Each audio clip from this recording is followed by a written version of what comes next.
I'm here with Trevor Scudder, who is the sculptor at the Trilogy for the Arts, and we have his piece of metal sculpture right here. What got you interested in doing metal sculpture? I think I saw a lot of people taking reclaimed pieces of metal, things that had been discarded or used, like they had used up their potential, and then just having the ability to take these things and give them a second life through welding them all together and making them into something that no one ever thought they could be. I think that's really what got me started into it. Pretty cool. And so let's look at this piece and talk about what it is that nobody thought it could be. Right. This piece is titled Zen. So for the Trilogy of the Arts, we got together, we had dancing and music and sculpting all going on at the same time. And I just sort of gathered a lot of different pieces from different sources. I want to just have sort of like a Lego set to play with.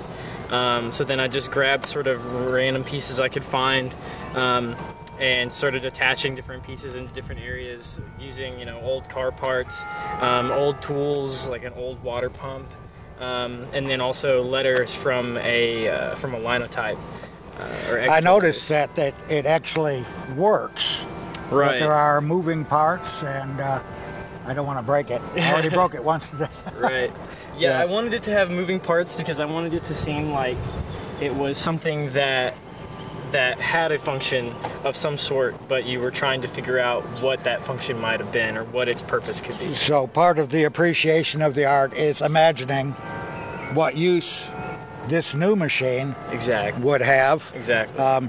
Even if you don't recognize that there's a water pump in there.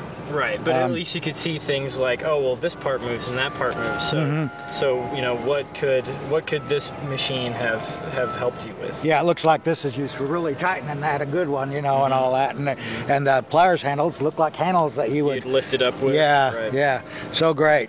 And I also thought of this as a kind of like a Ouija board. Maybe it foretells the future, or who knows what it does. That's an awesome way to think about it. I love that fact that anybody can look at it and anybody can interpret it their own way. Anybody can see something completely original that no one else had seen. So just that sort of idea of constant creation and play is like a really big factor in it. There is a lot of, the fantasy genre is steampunk, and a lot of it's like set in a jazz age, and we had jazz music and come out with this steampunk looking sculpture that's got all these moving parts. I just think it's really cool, man. Yeah, it's sort of unintentional, but I think that's a whole big part of the piece. I named it Zen because it worked out.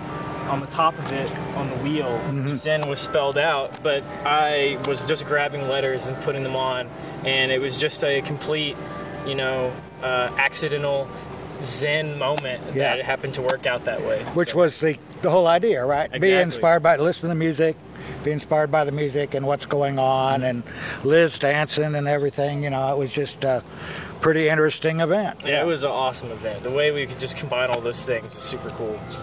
Okay, well, thanks a lot, Trevor. Thank you.